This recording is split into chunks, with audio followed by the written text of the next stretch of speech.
Break के बाद एक बार फिर से रुक करेंगे यूपी बुलेटिन की ओर, जिसमें बात होगी बलिया की, जहां पर्यावरण दिवस पर मुख्यमंत्री के जन्मदिन का भव्य आयोजन किया गया।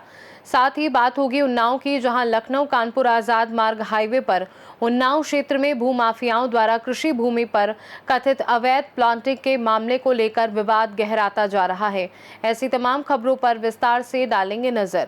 भारतीय जनता पार्टी के ब्रज क्षेत्र महामंत्री, किसान मोर्चा और पूर्व ब्लॉक प्रमुख जगबीर सिंह तोमर का 58वां जन्मदिवस हर्षोल्लास के साथ मनाया गया। उनके आवास पर सुबह से बधाई देने वालों का तांता लग गया, जो देर शाम तक जारी रहा। आगरा के आबिदगंज निवासी जगबीर सिंह तोमर के जन्मदिन पर हजारों की संख्या में समर्थक, शुभचिंतक और स्थानीय लोग उनके आवास पर पहुंचे। दूर दराज से आए लोगों ने फूल मालाएं, बुके और उपहार भेंट कर उनके दीर्घायु होने की कामना की। अपने जन्मदिन पर मिले जन समर्थन को देखकर जगबीर सिंह तोमर भावुक हो गए। कार्यक्रम में भाजपा के कई वरिष्ठ पदाधिकारी, विभिन्न सामाजिक संगठनों के प्रतिनिधि, व्यापारी वर्ग और गणमान्य नागरिक उपस्थित रहे। कार्यक्रम के दौरान सुरक्षा और व्यवस्था को लेकर कार्यकर्ताओं द्वारा विशेष इंतजाम किए गए थे। देखिए, प्रमुख जी के आदरणीय हमारे बड़े भाई जगबीर जी, पूर्व ब्लॉक प्रमुख, एतमादपुर विधानसभा क्षेत्र के एक लोकप्रिय व्यक्तित्व, आज उनके परिवार में, उनके घर पर दिखाई दे रहा है और जन सैलाब से महसूस हो रहा है कि उन्होंने जो कमाया है और वो सामने जो क्षेत्रीय लोग आ रहे हैं, समाज से भी लोग आ रहे हैं, जो आज उनके शुभकामनाएं जन्मदिन के अवसर पर दे रहे हैं, तो बड़ा अच्छा लग रहा है और प्रशंसा और खुशी का एक दिन भी है आज। क्योंकि जो जन्म दिवस हो या किसी के यहाँ कोई भी कार्यक्रम हो, जब तक समाज सेवी और क्षेत्रीय लोगों का आगमन नहीं होता है तो महसूस नहीं होता कि किसके यहाँ क्या कार्यक्रम है। आदरणीय भाई साहब के जन्मदिन की हम ढेर सारी बधाई, शुभकामना देते हुए उनके उज्जवल भविष्य की कामना करते हैं। ईश्वर से प्रार्थना है कि आप हमेशा स्वस्थ रहें, मस्त रहें। इसी तरीके से लोकप्रियता अपने क्षेत्र में, जनमानस में जमीनी स्तर तक बनाए रखें। बहुत बहुत धन्यवाद। आज 58वां मेरा जन्मदिन है। इस जन्मदिन के उपलक्ष्य में जिस तरीका से मुझे आज गर्व है कि इंसान अपने जीवन में धन कमाता है, दौलत कमाता है, झूठ, चांच, कपट, तमाम द्वेष, द्वंद कर करेंगे, परंतु आज जब जन्मदिन होता है, आज मैंने देखा है कि मैंने जिस तरीका से अपने क्षेत्र में अपने बुजुर्गों का आशीर्वाद और नौजवान साथियों का जो मैंने प्यार कमाया है, आज मैं ईमानदारी बता रहा हूँ, 2 बार मेरी आंखों में आंसू भी आ गए। इतना अपार जनसमूह के साथ में जिस तरीका से क्षेत्र ने, मेरे भाइयों ने, मेरे बुजुर्गों ने मुझे आशीर्वाद, क्षेत्र के जो नौजवानों ने प्यार दिया है, मैं नौजवानों का बहुत ही ईमानदारी से आपके चैनल के माध्यम से बता देना चाहता हूं कि मैं उनका जीवन भर भेड़ी रहूंगा। कोई एमएलए एमपी बनना ही ये सपना नहीं होता है कि कम से कम समाज में अपना व्यवहार बनाना और अपना जो परिश्रम किया है उसका आज मुझे फल मिला है। मैं गदगद खुशी हूँ और मैं प्रभु से प्रार्थना करता हूँ कि मेरे बुजुर्गों का मेरे ऊपर सदैव आशीर्वाद बना रहे और मेरे भाई जो मेरे छोटे मुझसे भाई हैं, उनका मैं हमेशा एक छोटे भाई के रूप में उनका धन्यवाद भी देता हूं और आभार भी प्रकट करना चाहता हूं। उन्होंने इस तरीका से मुझे आज जो प्यार और बुजुर्गों ने आशीर्वाद दिया है।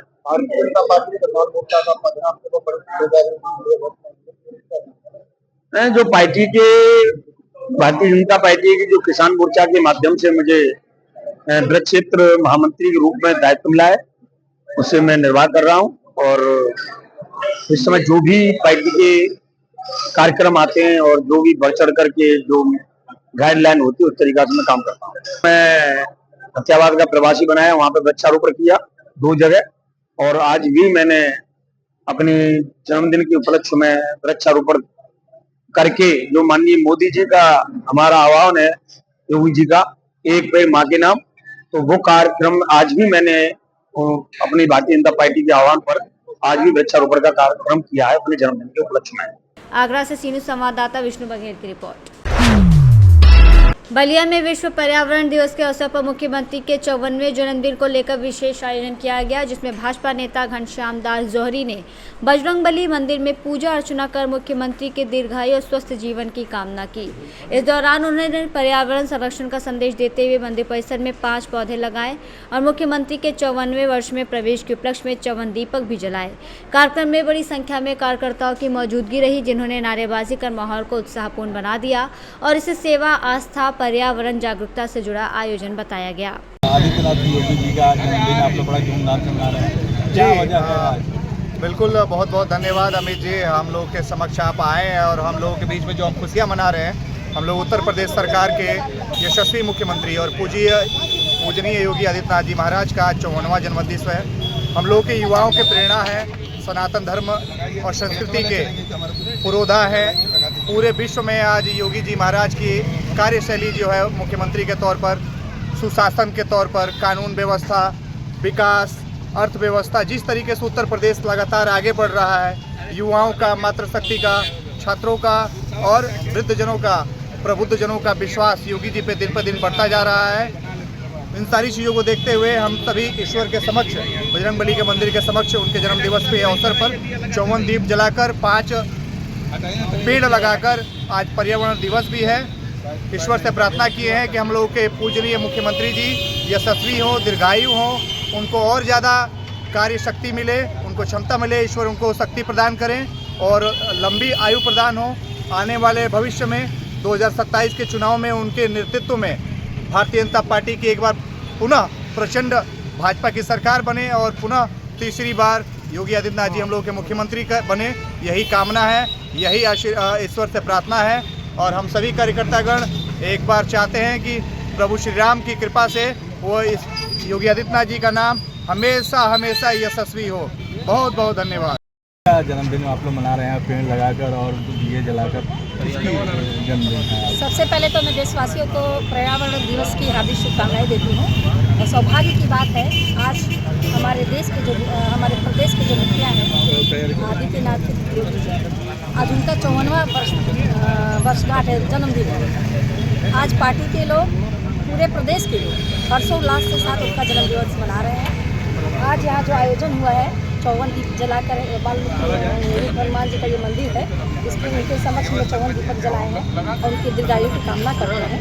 इस कार्यक्रम का आयोजन पूर्व नगर अध्यक्ष और कार्य समिति सदस्य घनश्याम दास जौहरी जी ने किया है और हम सबको यहाँ पर उन्होंने बुलाया है। हम सब मिलकर योगी जी के लिए भगवान से दुआ करते हैं, प्रार्थना करते हैं कि उन्हें आने वाले समय में पुनः ऐसा प्रचंड बहुमत मिले कि वो फिर से एक बार हम सबके मुख्यमंत्री बने और हम सबको उनका सानिध्य मिले।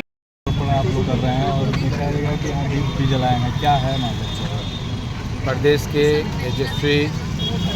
तेजस्वी सनातन धर्म को अलग जगाने वाले और पूरे प्रदेश को जीरो टॉलरेंस की रणनीति देने वाले हिंदू हृदय सम्राट उत्तर प्रदेश के आदरणीय योगी आदित्यनाथ जी का 54वें जन्म है। उस पे आदरणीय योगी जी द्वारा ये संदेश दिया गया और आज हमारे पार्टी की भी तरफ से हर व्यक्ति, हर कार्यकर्ता है, हर पदाधिकारी को एक वृक्ष जो देश के नाम और देश के हरा भरा करने के साथ ही आज वृक्ष लगा। तो हम लोग जो भी है ये आकस्मिक हुआ की तैयारी कम से कम 5 वृक्ष जो है हम लोग पूरी टीम के साथ अपने पदाधिकारी, भाजपा के जो पुराने हमारे कैडर हैं, पूरे हमारे पदाधिकारी हैं, वर्तमान के 2 हमारे नगर महामंत्री हैं, जिले के उपाध्यक्ष श्रीमती कृष्णा पांडे जी हैं, तमाम सत्येंद्र सिंह जी हैं, सुनील सिंह जी हैं, आप पूर्व नगर महामंत्री अनिल सिंह जी हैं, तमाम युवा साथियों के साथ आज दक्षिण मुखी हनुमान जी के सम्मुख 54 दीप जलाकर, जो सनातन धर्म की परंपरा है, जन्म पे दीप जलाकर दीपोत्सव, जो दीपक की रोशनी, तो उसी तरह जो हमारी जन्म है और जो हम अगले साल में प्रवेश कर रहे हैं, पूरी ऊर्जा के साथ हम प्रवेश कर रहे हैं, इसीलिए हमारे सनातन धर्म में दीप की महत्ता है। हम लोग दीप जलाकर और हनुमान जी के सम्मुख, बाबा काशी विश्वनाथ जी के सम्मुख, श्री राम दरबार के सम्मुख हम लोग योगी आदित्यनाथ जी के जन्म पे 54 दीप पूरी सात्विक मन से, सात्विक विचार से हम लोग दीप जलाए हैं। कि दीप जले और प्रदेश के जो आम नागरिक जो हमारी मातृशक्ति हैं, चाहे हमारे बुजुर्ग हैं, माता बहनें हैं, योगी आदित्यनाथ जी, और मैं हनुमान जी से विनती करता हूं कि आगामी 2027 की जो चुनाव है प्रचंड बहुमत में योगी आदित्यनाथ जी के पुनः तीसरी बार हम लोग उनके देखरेख में हैट्रिक लगे और पूरे प्रदेश के हमारे आम नागरिक जो हैं मुख्यमंत्री के नेतृत्व में 2027 चुनाव जीतकर और उनको पुनः हनुमान जी से करते हैं, उनको कुर्सी पर बैठाएं और पुनः तीसरी बार पूरे प्रदेश को नेतृत्व योगी आदित्यनाथ जी को दें। धन्यवाद। बलिया से सीनियर संवाददाता आनंद दुबे की रिपोर्ट।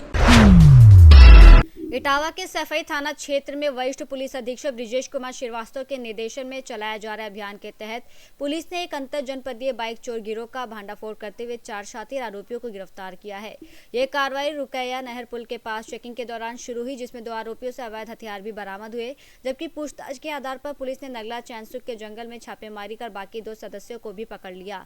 गिरोह के सदस्य सफाई पीजीआई और आसपास के इलाकों से बाइक चोरी कर उनके इंजन और चेसिस नंबर बदलकर बेचते थे या उन्हें काट कर कबाड़ में खपा देते थे। पुलिस ने मौके से चोरी की 5 मोटरसाइकिलें, कई कटी हुई चेसिस और गाड़ियां काटने के उपकरण बरामद किए हैं और सभी आरोपियों को बीएनएस और आर्म्स एक्ट के तहत जेल भेज दिया गया है। आज दिनांक 6/6/26 को सफाई पुलिस द्वारा वाहन चेकिंग के दौरान 4 वाहन चोरों को गिरफ्तार किया गया है, जिनके कब्जे से 5 अदद चोरी की मोटरसाइकिलें, 9 अदद चेसिस व कुछ मोटरसाइकिलों की टंकी व मोटरसाइकिल काटने के औजार बरामद किए गए हैं। इनके कब्जे से 1 तमंचा 315 बोर, 2 जिंदा कारतूस व 2 चाकू भी बरामद किया गया है। इनमें से 3 मैनपुरी के रहने वाले हैं, 1 औरैया का रहने वाला है।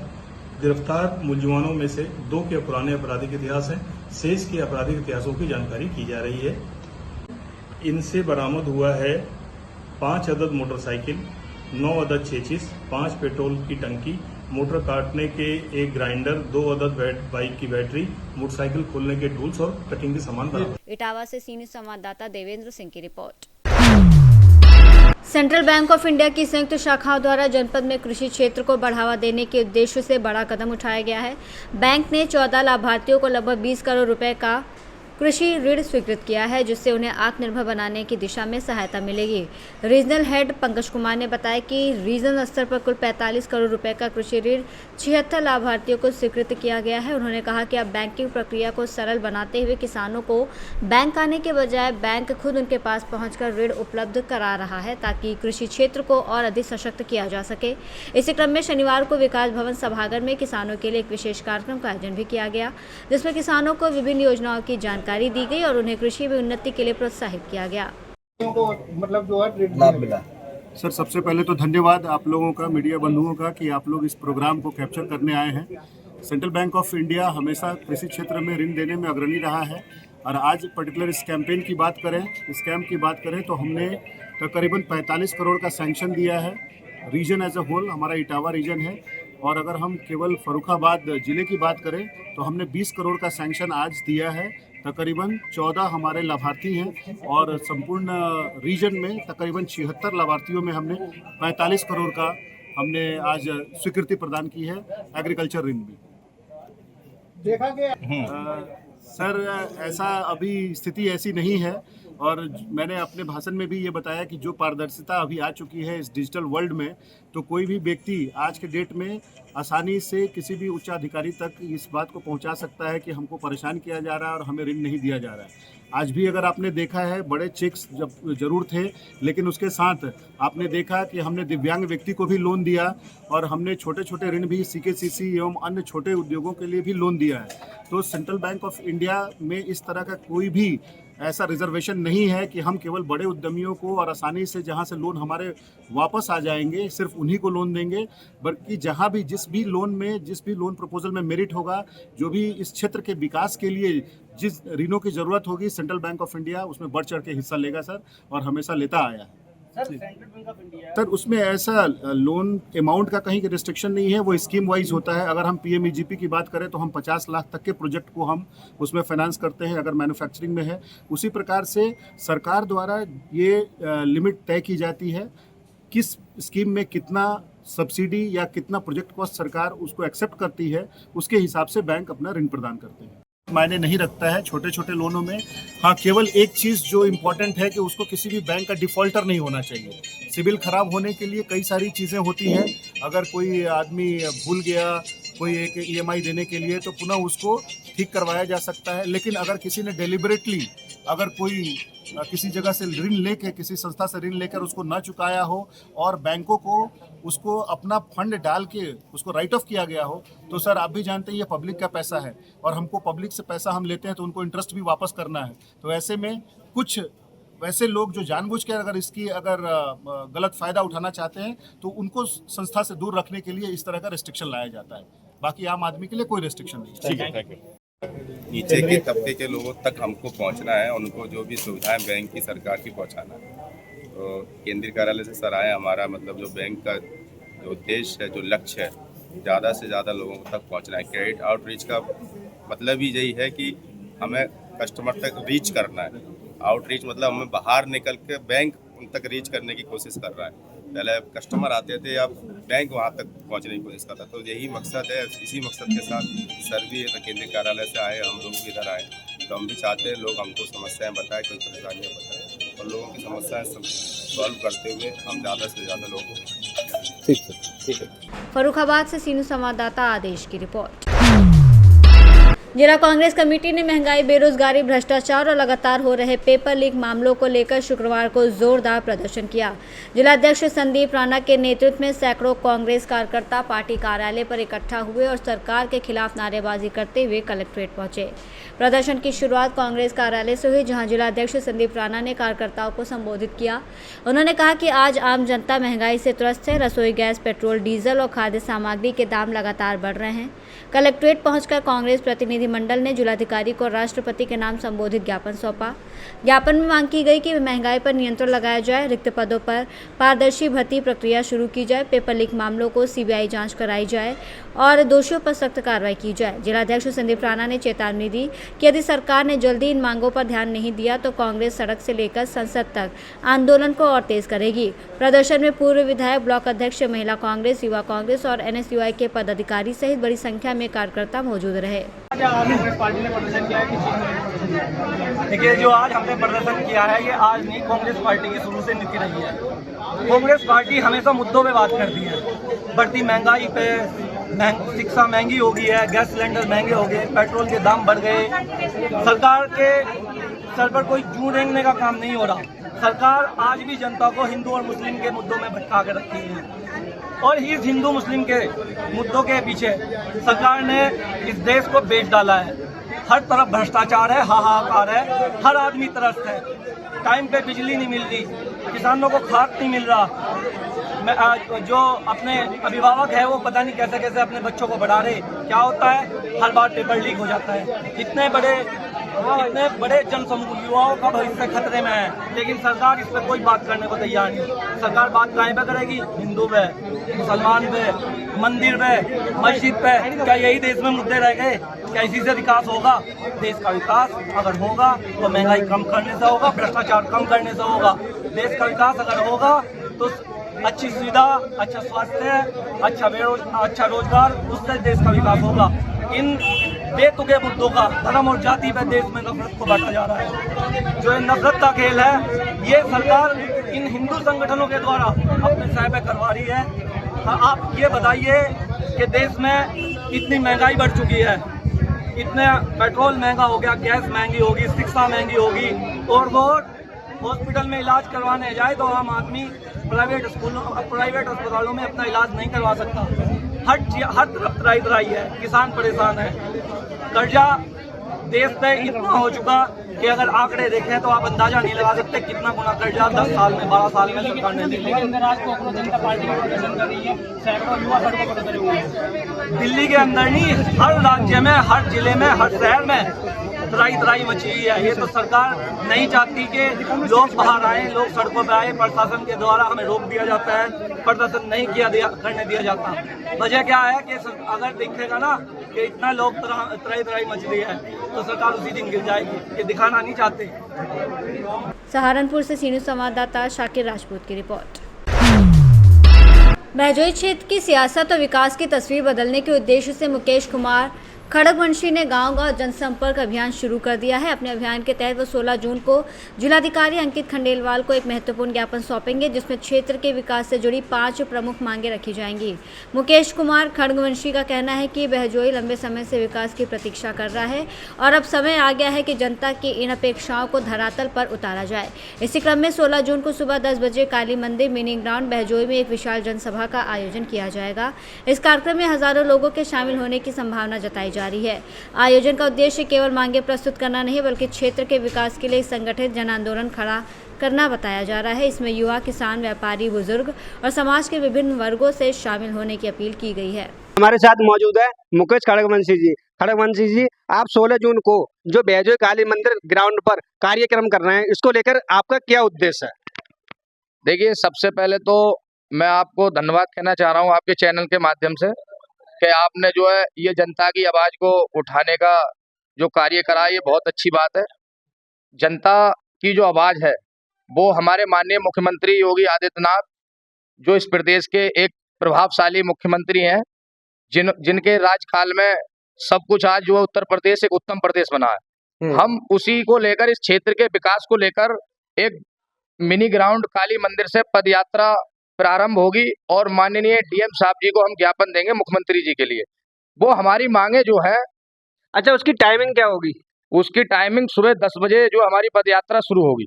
अच्छा, उसके बाद क्या प्रोसेस रहेगा? प्रोसेस ये रहेगा, हम जिलाधिकारी महोदय को जो ज्ञापन देंगे, उस ज्ञापन के माध्यम से जो इस जनता के क्षेत्र की मांग है, मतलब मेरी मांग है नहीं है ये जो है इस जनता के क्षेत्र की मांग है, जनता के विकास की मांग है, उन सब चीजों को लेके हम ये पूरी जो जनता है इकट्ठी होकर माननीय मुख्यमंत्री जी को ज्ञापन देंगे। अच्छा, डीएम साहब के माध्यम। अच्छा, आपकी जो मांगे हैं वो क्या क्या है? हमारी मांग है कि बहजोई स्मार्ट सिटी बना है। अभी आपको पता होगा बहजोई को स्मार्ट सिटी बनाया, तो बहजोई जब स्मार्ट सिटी बन सकता है तो बहजोई विधानसभा नहीं बन सकता? क्यों नहीं? अगर बहजोई स्मार्ट सिटी बन सकता है तो बहजोई में तहसील नहीं बन सकती? बननी चाहिए। हम बहजोई में विधानसभा की मांग है हमारे इस क्षेत्र के लिए। हमारे इस क्षेत्र की जनता की मांग है बहजोई में विधानसभा बननी चाहिए, बहजोई में विधानसभा बननी चाहिए, तहसील बननी चाहिए, बहजोई के अंदर एक जनरल हॉस्पिटल बनना चाहिए। हमारे क्षेत्र के जो ग्रामीण क्षेत्र की जो गरीब जनता है वो क्या जब कोई उन्हें दुख परेशानी होती है, यहाँ से काशीपुर, बाजपुर, चंडीगढ़, दिल्ली और ऐसे ऐसे शहरों में जाके जो है इलाज कराना पड़ता है। तो अगर वही सुविधा गरीब आदमी को यहाँ मिलने लगे, माननीय मुख्यमंत्री के माध्यम से यहाँ हॉस्पिटल बनेगा तो इस क्षेत्र का विकास होगा। इसलिए हम इस हॉस्पिटल की मांग कर रहे हैं। अच्छा, और जो आपकी कुछ मांग है खास तौर से हैं उसको? हम जो है एक यहाँ पे जो शहीदी पार्क है उसकी मांग कर रहे हैं। देखिए, देश धर्म के लिए जिन्होंने अपनी जान न्यौछावर करी, जैसे हमारे भगत सिंह जी हैं, सुखदेव हैं, चंद्रशेखर हैं, राजगुरु हैं, ऐसे ऐसे महावीरों ने जो है फांसी पे लटकना मंजूर किया और देश को आजाद कराया। उनका एक शहीदी पार्क भी बनना चाहिए बहजोई के अंदर, ताकि हमारे जो आने वाले बच्चे हैं, हमारी जो पीढ़ियां हैं, उनको देखकर सही मार्ग पे आए और वो सोचें समझे कि हमारे वीरों ने हमारे लिए कितना। संभल से सीनू संवाददाता राहुल पाठक की रिपोर्ट। लखनऊ कानपुर आजाद मार्ग हाईवे पर उन्नाव क्षेत्र में भूमाफियाओं द्वारा कृषि भूमि पर कथित अवैध प्लॉटिंग के मामले को लेकर विवाद गहराता जा रहा है, जहां स्थानीय लोगों का आरोप है कि उन्हें धोखे में रखकर प्लॉट बेचे गए और उन्होंने अपने जीवन भर की कमाई से मकान बना लिए। लेकिन अब जिला प्रशासन इन निर्माणों को अवैध मानकर ध्वस्तीकरण की तैयारी कर रहा है, जिससे प्रभावित परिवारों में भारी आक्रोश है, क्योंकि उनका कहना है कि बिना किसी पूर्व लिखित नोटिस के कार्रवाई की जा रही है और न ही निर्माण के लिए कोई मुआवजा दिया जा रहा है। वहीं लोग भूमाफियाओं पर सख्त कार्रवाई की मांग कर रहे हैं, जिन्होंने बिना भूमि उपयोग परिवर्तन के अवैध कॉलोनियां विकसित की। फिलहाल प्रभावित लोग न्याय और राहत के लिए उच्च अधिकारियों और जन सुनवाई पोर्टल के माध्यम से गुहार लगाने की तैयारी में है। उन्नाव से सी न्यूज़ संवाददाता प्रिंस की रिपोर्ट। यूपी बुलेटिन में फिलहाल के लिए इतना ही। बने रहिए सी न्यूज़ भारत के साथ, हर खबर आपके साथ, आपके हाथ।